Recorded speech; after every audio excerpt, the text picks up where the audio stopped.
The 5 Love Languages by Gary Chapman. Book summary. Imagine करिए, आप किसी नए इंसान से मिले। आप उनको अपनी जिंदगी की सबसे अच्छी कहानी बता रहे थे। आप एकदम से उन्हें बताने लगे कि कैसे आप एक फॉरेन कंट्री में गए थे। अपने सारे एडवेंचर उन्हें बताने लगे। थोड़ी देर के बाद उन्होंने कहा कि उनको आपकी लैंग्वेज समझ नहीं आ रही थी। अब मैं आपका फ्रस्ट्रेशन इमेजिन कर सकता हूँ। आपने इतनी मेहनत से बहुत बढ़िया कहानी उनको सारे डिटेल्स के साथ बताई, तब भी वह कुछ समझे ही नहीं। अब ऐसा तो हो सकता है ये सब आपके साथ हुआ हो, लेकिन अगर ऐसा हुआ होगा तो क्या आप उन पर गुस्सा करेंगे? ऑब्वियसली नहीं, क्योंकि यह उनकी गलती नहीं। उनको आपकी लैंग्वेज समझ में नहीं आ रही। इनफैक्ट आपको तो पहले से पूछ कर रखना चाहिए, भाई क्या तुम्हें इंग्लिश या हिंदी आती है, उन्हें अपनी स्टोरी बताने से पहले। लेकिन इतनी ऑब्वियस बात हम रिलेशनशिप में भी मिस कर देते हैं। लाइफ में हमें जब कभी इन चीजों का सामना होता है, हम फील करते हैं हमारे दिल में हमारे अपनों के लिए प्यार मोहब्बत होती है, लेकिन हम उन्हें एक्सप्रेस नहीं कर पाते, उसका इजहार नहीं कर पाते, जिसकी वजह से हमारे अपने, जिसमें हमारी फैमिली, सिबलिंग्स, फ्रेंड्स और अगर शादी हो गई तो स्पाउस होते हैं, उन्हें फील होने लगता है। अब हम उनकी परवाह नहीं करते, उनसे प्यार नहीं करते, उनका ख्याल नहीं रखते।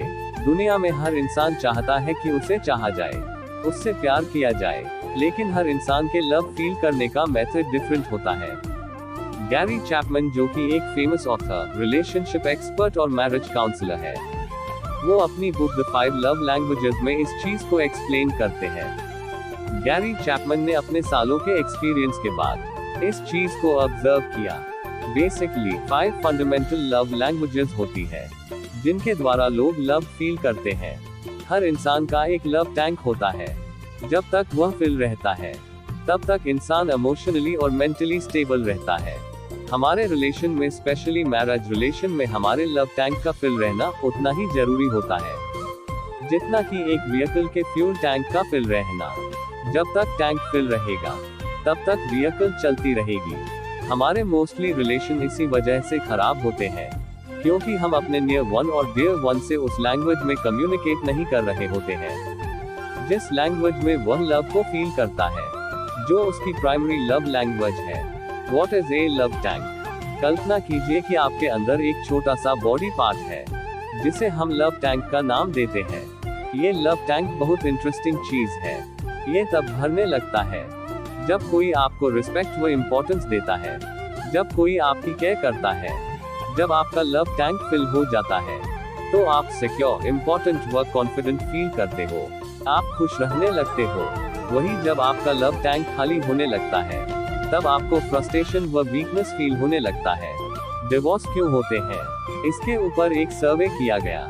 इसमें से 90% लोगों ने बताया, हमने इसलिए अपने पार्टनर से डिवोर्स लिया क्योंकि हमें लगा हमारा पार्टनर हमसे प्यार नहीं करता है, वह हमारी केयर नहीं करता है। प्यार हम सभी की एक इमोशनल नीड होती है। हम सभी के अंदर प्यार का एक इमोशनल लव टैंक होता है, जो हमेशा भरा हुआ होना चाहिए, जो समय समय पर खाली होता रहता है। जिससे हम शादी करते हैं, उससे उम्मीद करते हैं कि उसे हमारी इमोशनल नीड को पूरा करेगा। ऑथर हमें लव टैंक के बारे में बताते हैं। लव टैंक का बेसिकली मतलब है एक इंसान कितना प्यार फील करता है। अगर किसी इंसान का लव टैंक फुल है, तो इसका मतलब है कि वह बहुत खुश है, वह अपने रिलेशनशिप से सैटिस्फाइड है। अगर उसका लव टैंक खाली हो गया, तो इसका मतलब है कि वह प्यार फील नहीं करता है, वह इस रिलेशनशिप से नाखुश है। आजकल सारे रिलेशनशिप की प्रॉब्लम्स का बेस यही लव टैंक है। इसके लिए आपको अपने पार्टनर को लव फील कराना होगा, उनकी ही लव लैंग्वेज में, ताकि उनका लव टैंक फिल अप रहे। ये सब सिर्फ रोमांटिक रिलेशनशिप के लिए ही नहीं है। आप अपनी लाइफ की हर रिलेशनशिप में इसे अप्लाई कर सकते हैं। ये सभी तरीके के रिलेशनशिप के लिए सच है, चाहे आप पेरेंट्स हो या किसी को पसंद करते हो, टीनेजर्स बच्चों के लिए जिन्हें नया नया प्यार हुआ है, या फिर आप काफी सालों से प्यार को महसूस व एक्सप्रेस करते आ रहे हैं। फर्क नहीं पड़ता है कि आप कौन हैं। What is love language? Gary Chapman, जो 5 लव लैंग्वेज बुक के ऑथर हैं, वो ये कहते हैं कि ह्यूमन की 5 लव लैंग्वेजेस होती है। जिसमें वो लव को समझते व फील करते हैं। हर किसी की लव लैंग्वेजेस अलग अलग होती है। अब अगर आप उनकी लव लैंग्वेजेस में बात नहीं करेंगे, तो चाहे आप जितनी भी कोशिश कर ले, वह आपका प्यार नहीं फील कर पाएंगे। आपने काफी बार देखा होगा कि दो लोग हैं जो एक दूसरे से काफी प्यार करते हैं। आप भी कह सकते हैं कि ये दोनों प्यार करते हैं, लेकिन उनमें से एक इंसान हमेशा नाखुश रहेगा। वह कहेगा कि मुझसे तो कोई प्यार ही नहीं करता। अब इसका मतलब यह नहीं है कि एक्चुअली में वे उनसे प्यार नहीं करते हैं। इसका बस यह मतलब है, वह उस प्यार को फील नहीं कर पा रहे हैं। अगर आप अपने पार्टनर से प्यार की भाषा बोलना सीख लेते हैं, तो आप उनकी जिंदगी प्यार से भर पाएंगे। अपने पार्टनर के लव टैंक को भरने से आपके पार्टनर का आपके लिए बिहेवियर भी चेंज होगा। इससे दोनों को सिक्योर और प्यार महसूस होगा। अब चलते हैं उन 5 मेथड्स की तरफ, उन 5 लव लैंग्वेजेस की तरफ। First love language, words of affirmation. जिन लोगों की primary love language words of affirmation होती है, ये चीज उनके नेचर में होती है। वह इमोशंस को, फीलिंग्स को वर्ड्स में सुनना पसंद करते हैं। वे अपने करीबी लोगों से, जिनसे वो इमोशनली कनेक्ट होते हैं, ये चीज एक्सपेक्ट कर रहे होते हैं। उनके बारे में जो कुछ भी फील किया जाए, प्रेफरेबली पॉजिटिव हो, उसे वर्ड्स में डिस्क्राइब किया जाए, उसका लफ्जों में इजहार किया जाए। इसका सीधा मतलब ये होता है, आप उस शख्स को अप्रिशिएट करें, पॉजिटिव कॉम्प्लीमेंट करें और उसे एनकरेज करें। उदाहरण के लिए, आपका स्पाउस आपके लिए रोज ब्रेकफास्ट तैयार करता है। इस पर आप कह सकते हैं कि मैं जानता हूँ, एक रूटीन में ये काम करना इतना आसान नहीं होता। इसके लिए मैं आपको अप्रिशिएट करता हूँ। मैं दिल से इसकी वैल्यू करता हूँ। मैं इस चीज के लिए भी ग्रेटफुल फील करता हूँ। मुझे आप जैसा इतना अच्छा और रिस्पॉन्सिबल स्पाउस मिला।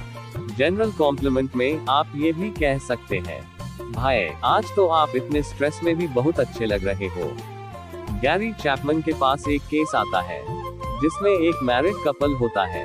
उनका रिलेशन खराब हो रहा होता है, लेकिन उन्हें नहीं पता होता है कि इसका रीजन क्या है। हस्बैंड का ये कहना होता है कि मैं अपनी सब रिस्पॉन्सिबिलिटी पूरी कर रहा हूँ, लेकिन मेरी वाइफ ने आज तक अप्रिशिएट नहीं किया। मेरी वाइफ ऐसे बिहेव करती है। ये सब कुछ जनरल है, सारे हस्बैंड्स करते हैं। मैं कोई बड़ा काम थोड़ी कर रहा हूँ। जबकि वही वाइफ का कहना होता है, मेरा हस्बैंड आज तक मेरे पास बैठा ही नहीं, मुझे टाइम ही नहीं दिया, मुझे सुना ही नहीं। यहाँ गैरी को क्लियरली पता चल गया, हस्बैंड की लैंग्वेज वर्ड्स ऑफ एफर्मेशन है, वही वाइफ की लैंग्वेज कुछ और है, जिसे हम आगे समझेंगे। गैरी चैपमैन ने इससे ये कंक्लूड किया, दो लोग जब साथ रहते हैं, उनकी लव लैंग्वेज भी डिफरेंट हो सकती है। कुछ लोगों का ये कहना होता है, उनकी ये फिलॉसफी होती है, प्यार तो दिल में होता है, उसे बार बार लफ्जों में बताने से क्या फायदा। इसका आंसर यह है कि आपके दिल में क्या चल रहा है, आप क्या फील कर रहे हैं। कोई शख्स आपके दिल में झांक कर तो नहीं देख सकता। दिल की बात जुबां पर आए क्यों कर, वह बोले न तो हम समझे क्यों कर। Second love language, quality time. आप अपने स्पाउस को, अपने डियर वन को हर फैसिलिटीज प्रोवाइड कर रहे हैं, लेकिन जब उनको आपकी जरूरत है, आपके टाइम की जरूरत है, आप वहां मौजूद नहीं। आप बहुत बिजी रहते हैं, इतने बिजी कि दिन में 15-20 मिनट भी नहीं निकलते। उनकी चंद बातें सुन ली जाए, वह क्या सोचते हैं, क्या फील करते हैं, या क्या शेयर करना चाहते हैं। इस सिचुएशन में आपके डियर वन का लव टैंक खाली रहेगा। वह इमोशनली अनस्टेबल होते चले जाएंगे। किसी को क्वालिटी टाइम देना, अपनी अनडिवाइडेड अटेंशन देना होता है। ये हरगिज ऐसा नहीं होता कि आप सेल फोन यूज कर रहे हैं, किसी से बात भी कर रहे हैं, या फिर एक साथ कोई मूवी, एक टेलीविजन देख रहे हो।